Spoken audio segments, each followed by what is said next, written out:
Hello, this is Shankar Reddy, lecturer in political science from Government Junior College for Girls, Maredpalli, Secunderabad.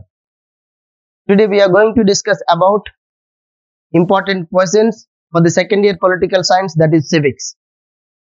So this time, due to coronavirus, Board of Intermediate released a model question paper with lots of changes. So we have to try to understand the changes which are placed by the Board of Intermediate this time in our question paper pattern.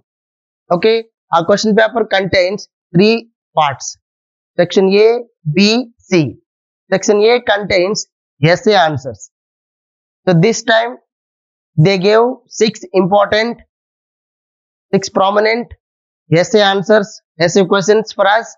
Out of them, we have to choose any three of them. So section A contains essay answers. They gave six. Actually, in that we have to choose any three of them, right? Then go to section B. Section B contains short answers. You know that previously the section B contains 12 answers, 12 questions, but whereas this time section B contains 16 questions. Out of them, we have to choose any 8. The number of choices are increased this time. So each question contains 5 marks. Each one carries 5 marks. 8 5s are 40 marks. Then go to the section C. This contains the 2 marks one. Previously, this section contains 20 questions. Out of them, we have to choose 15. But this time, firstly, they allotted 25 questions. Out of them, we have to choose 15 one. 15 twos are 30 questions. Have a look at the important questions, which is the model paper officially released by Board of Intermediate this time. So go to the section A. Listen, 10 marks questions. Explain the salient features of Indian Constitution. And the second one is that explain the fundamental rights as incorporated in Indian Constitution. Third one, describe ordinary powers and functions of President of India. And fourth one, explain the powers and functions of Indian Parliament. Fifth one, explain the various factors which led to the agitation for the separate Telangana state. And sixth one, discuss the formation of Telangana as the new state in the Indian Union. Then this is about the essay answer part. You have to choose any three of them. Okay. Then go to the section B. It contains the short answers. The 7th number of the short answer is that explain any 4 causes for the Indian national movement. Then 8th one, write about the important events during the Gandhian phase of Indian national movement. The 9th one, write about the election of vice president and his functions. And 10th one, explain the functions of Speaker of Lok Sabha. 11th one, write about powers and functions of the state governor. 12th one, explain the powers and functions of the chief minister. 13th one, describe the powers and functions of the High Court.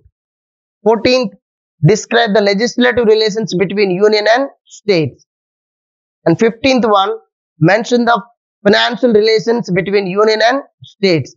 16th one, describe the main provisions of 73rd Constitutional Amendment Act 1992. Then 17th one, describe the composition and powers of Jilla Parishad in Telangana. 18th one, describe the various anti-corruption laws in India. 19th one, explain the provisions of gentleman agreement. 20th one, what is smart governance? 21st one, explain any 2 features of India's foreign policy. 22nd one, briefly describe the powers and functions of the Secretary General. Then go to the section C. It contains the 2 marks answer, 2 marks questions. 23rd one, moderates in the Indian national movement. The next one, Constituent Assembly. Preamble of the Indian Constitution. right to equality, right to religion, any four fundamental duties, difference between ordinary bill and money bill, the composition of Union Council of Ministers, composition of Rajya Sabha, composition of State Council of Ministers, appointment of the Chief Minister, Legislative Assembly, write a note on Union List, Niti Ayog, Gram Panchayat, Sarpanch, Mayor, what are electronic voting machine, whistleblowers, Hyderabad as common capital, Million March, Students JAC, Lokayukta, list the main organs of UNO. What is Panchashil? These are the questions. Actually, previous question paper contains 37 questions, but this time our question paper contains 47 number of questions. That is indicates the choices are increased. If choices are increased, then the freedom automatically increase. So you have to choose whatever you wish. Okay. So due to Corona, this time the Board of Intermediate gave flexibility in selecting the answers. Understood? So now we can discuss the question and answers step by step. So we will discuss all the 10 marks questions. At the same time, 5 marks questions. At the same time, the 2 marks questions. Those are important, which are mentioned in the model question paper as well as the out of the model question paper. We will try to cover step by step. Just now we observed the model question paper which is released by Board of Intermediate officially. In that, we will try to explain the question and answers one by one. Now I am going to explain the first and the foremost important 10 marks question, that is explain the salient features of Indian Constitution. Explain the salient features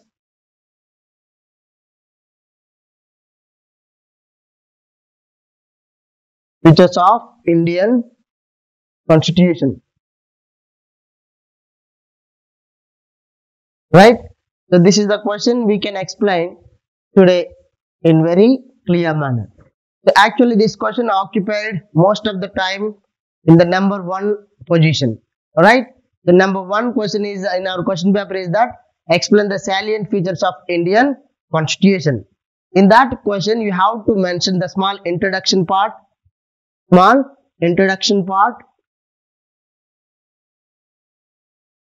And after the introduction, you have to explain the salient features.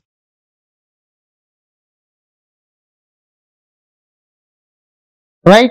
So these are the main content in the first 10 marks one. That is one introduction, then salient features.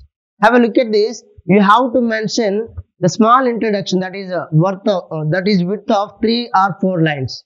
Okay? How to write the introduction? About the Indian Constitution. Indian Constitution is the prominent constitution in the world. It was adopted by the Constituent Assembly and it was drafted by drafting committee which is chaired by Dr. B.R. Ambedkar. For making the Indian Constitution, it took 2 years, 11 months, 18 days.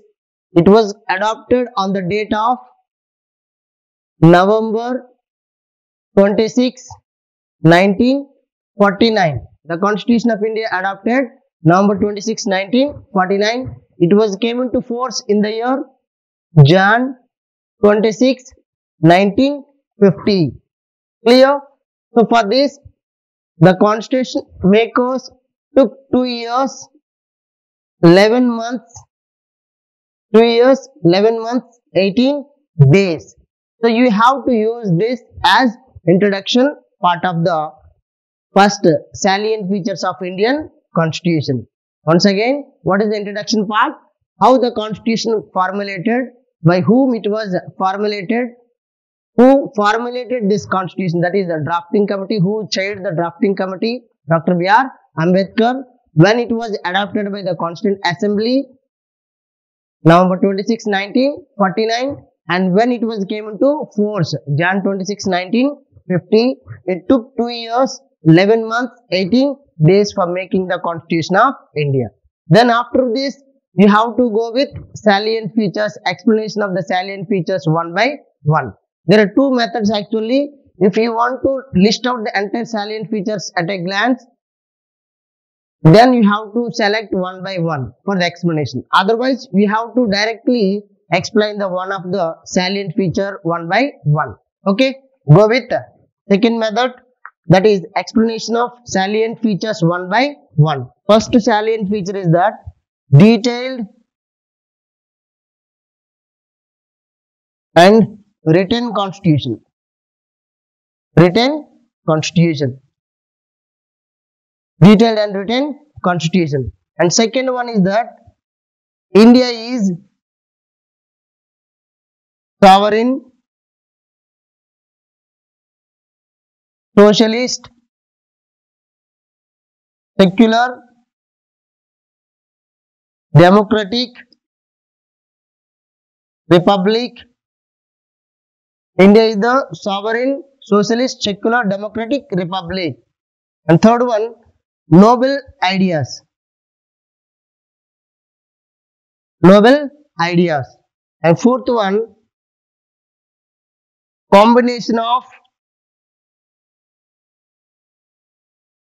rigidity and flexibility. And fifth one, unitary and federal features. Federal features. Sixth one, parliamentary government. Parliamentary government. Sixth one, seventh one, independent judiciary. Independent judiciary. Eighth one, fundamental rights.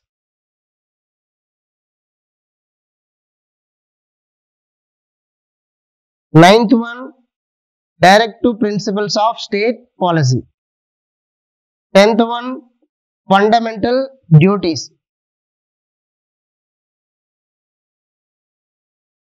So up to this you have to explain. So understood, this is the 10 marks one. You have to explain the at least 8 points or 10 points.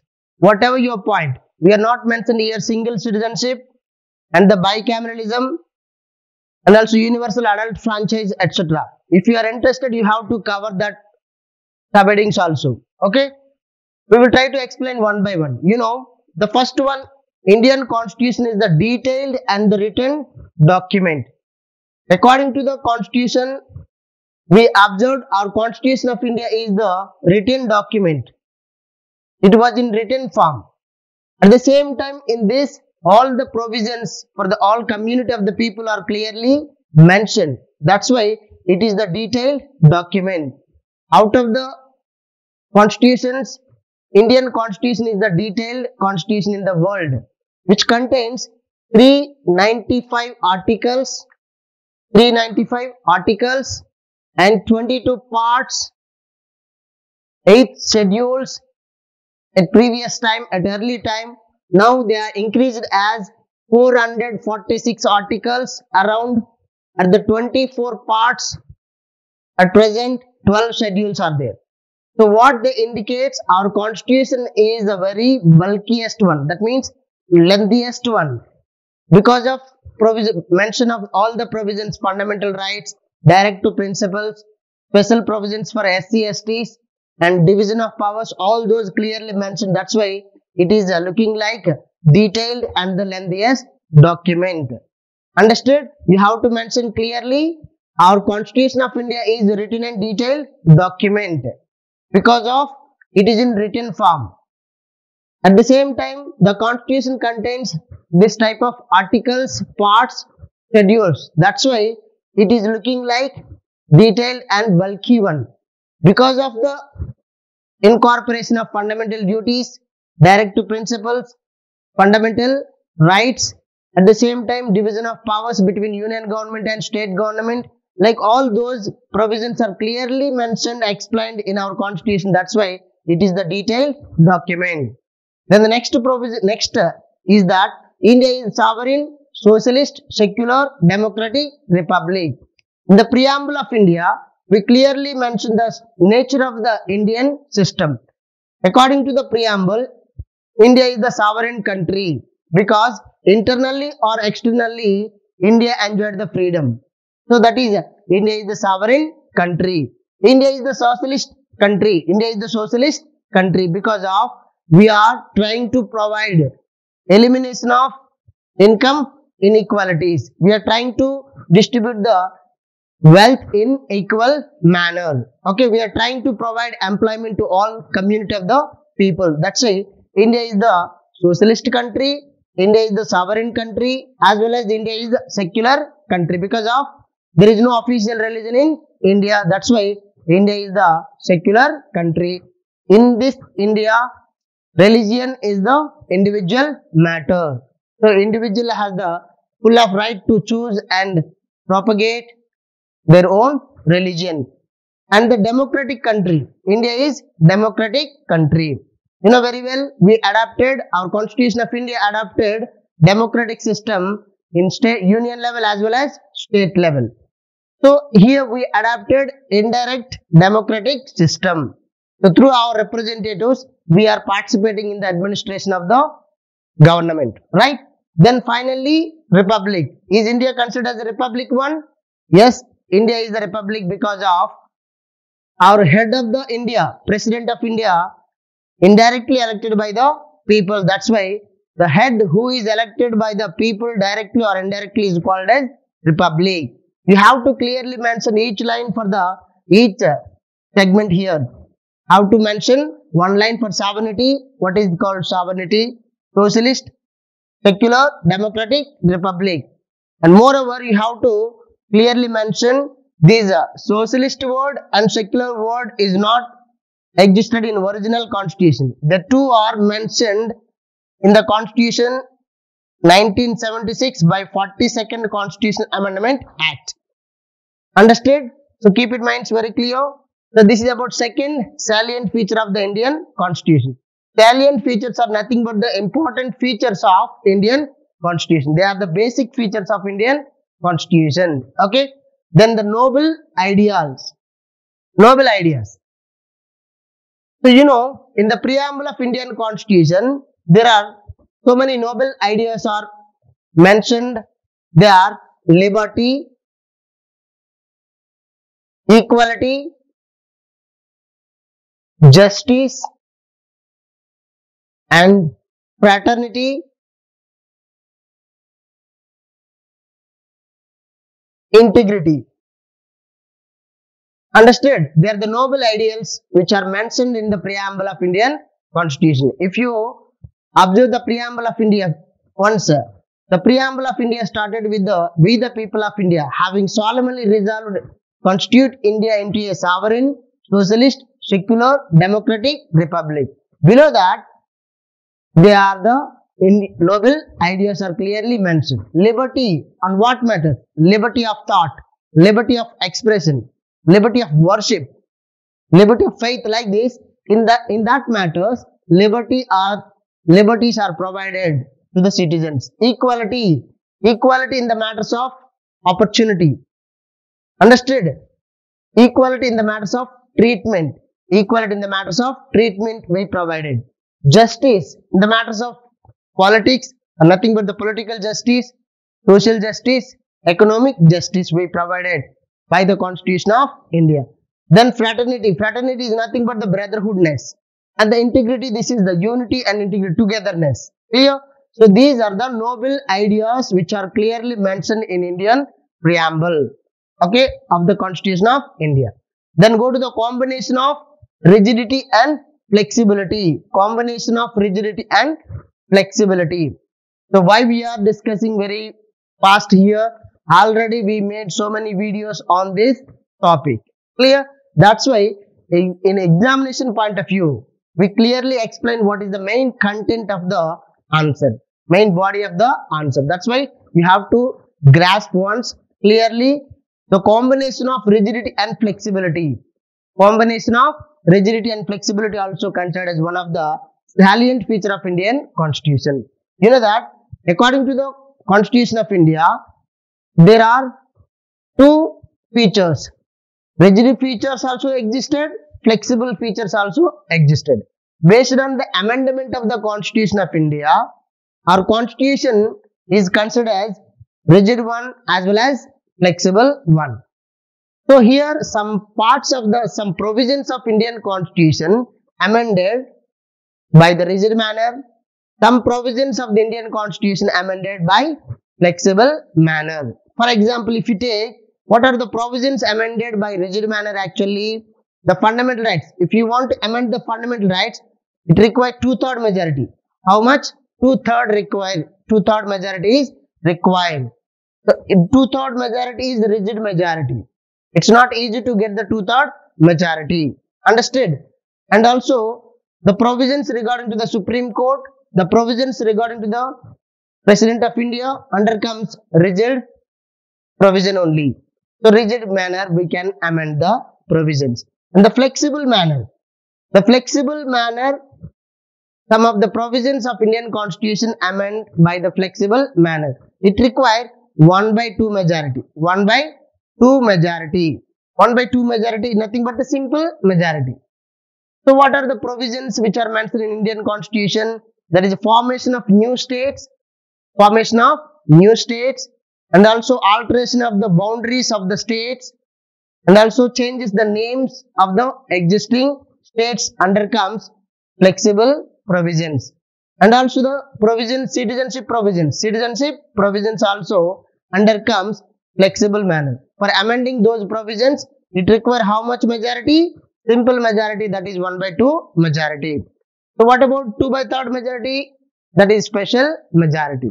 So that's why what we concluded, most of the constitution, whether they are rigid or flexible, whereas Indian Constitution having both the rigid provisions as well as flexible provisions. That's why it is the combination, it is the blend of both rigid and flexible features. Okay. Then the next provision is that unitary and federal features. Unitary and federal features.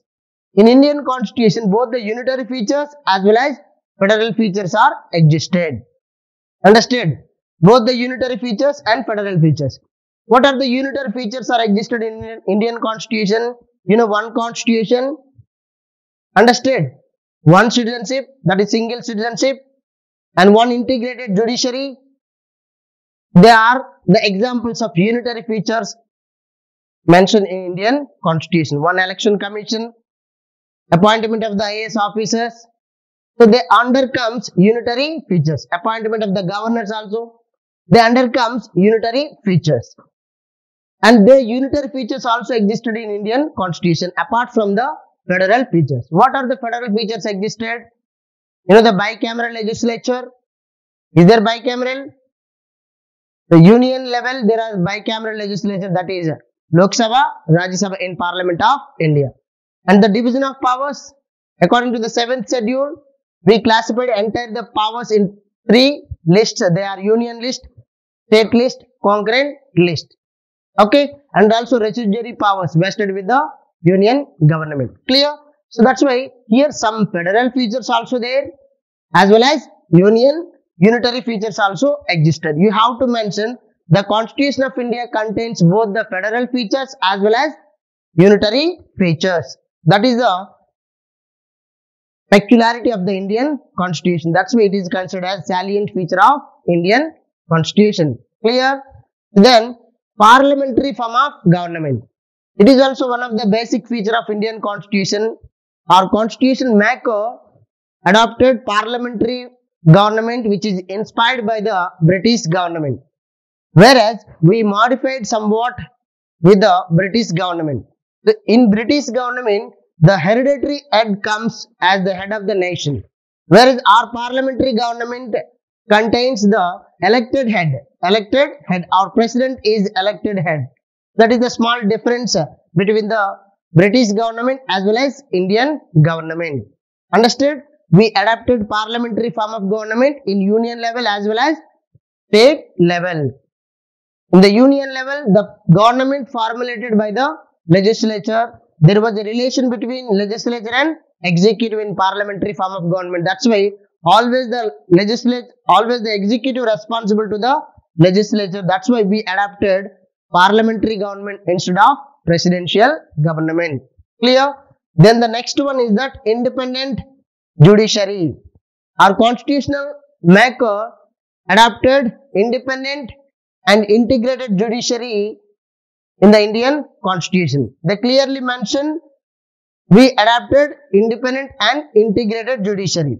So our judiciary at the supreme level, Supreme Court, below the Supreme Court, there are high courts, and below the high courts, subordinate courts. Subordinate courts are there. There is a chain. The integrated court system, integrated judiciary system adopted by our constitutional makers. At the same time, the judiciary can enjoy the freedom, independent. That's why independent judiciary. The judiciary can enjoy independence in the matters of their rules and regulations, appointment of judges, their salaries and allowances. Understood? That means in that judiciary matters, no executive and no legislature can involve. That's why judiciary can enjoy for the protection of Indian constitution. At the same time, for the protection of individual rights, we have to mention under the independent judiciary. Then the next one, fundamental rights. You know very well, the fundamental rights concept has been taken from the American Constitution and incorporated in the Indian Constitution Part 3. Part 3 of Indian Constitution from Article 12 to 35. Understood? Originally there are 7 fundamental rights. Now there are 6 fundamental rights. One fundamental right, that is right to property, which is deleted from the list of fundamental rights by the 44th Constitutional Amendment Act 1978. Clear? So you have to mention under the fundamental rights tagline the list of the fundamental rights. Clear? So make the answer, I hope. And the directive principles of state policy. You know very well, Part 4 of the Indian Constitution. Part 4 of the Indian Constitution from Article 36 to 51. 36 to 51 deals directive principles of state policy. The directive principles of state policy are the principles for the state policy given by the Constitution towards Government of India. Understood? They are the directions given by the Constitution for making the state policies to the Government of India. Understood? So these directive principles are classified into 3 different categories: socialistic principles and Gandhian principles, as well as liberal and intellectual principles. We have to cover under this. And finally, fundamental duties. Fundamental duties. So fundamental duties are not originally existed in original constitution. Okay? In our original constitution did not contain the fundamental duties. By 42nd Constitutional Amendment Act, 42nd Constitutional Amendment Act 1976, we incorporated 10 fundamental duties to the Part 4A, Article 51A. 51A. Understood? Article 51A, Part 4A of Indian Constitution deals fundamental duties which is not existed originally in Indian Constitution. In the year 1976, by 42nd Constitutional Amendment Act, we added this to the Constitution of India. Now, the fundamental duties increased as 11 in number. 11 in number. So, by 86th Constitutional Amendment Act, 86th Constitutional Amendment Act 2002, we added one more fundamental duty to the Constitution of India. That's why the fundamental duties are at present 11 in number. So you have to mention some of the fundamental duties like respect of national anthem, respect of national flag, and also promote the nationalistic feelings in the Indian national movement. At the same time, promotion of integrity of the India. At the same time, respect our women, etc., etc. You have to give some examples under this. Clear? So these are the salient features of Indian Constitution. Apart from that, you have to, if you are interested, you have to mention single citizenship. Single citizenship also one of the salient feature of Indian Constitution. You know that our Constitution of India inspired with the British Constitution and incorporated single citizenship, that is national citizenship, for the promotion of unity and integrity among the people of India. Single citizenship. At the same time, bicameral legislature. You know very well, bicameral legislature adopted in parliamentary system in the union level as well as state level. Some of the states adopted bicameral legislature. The legislature which contains two chambers. One is upper house, another one is lower house. Like Rajya Sabha, Lok Sabha is called as bicameral legislature. We also providing this feature. Because of we adopted federal system, that's why for representing the states in the central level, we adopted bicameral legislature. That is Rajya Sabha, second house. Clear? Like this, you have to mention some of the salient features of Indian Constitution. I hope it's very clear. I speedily explained because of previously, clearly I explained each and every point in 3 different classes. Understood? For more details, you have to watch once again the previous classes. Okay? Thank you all.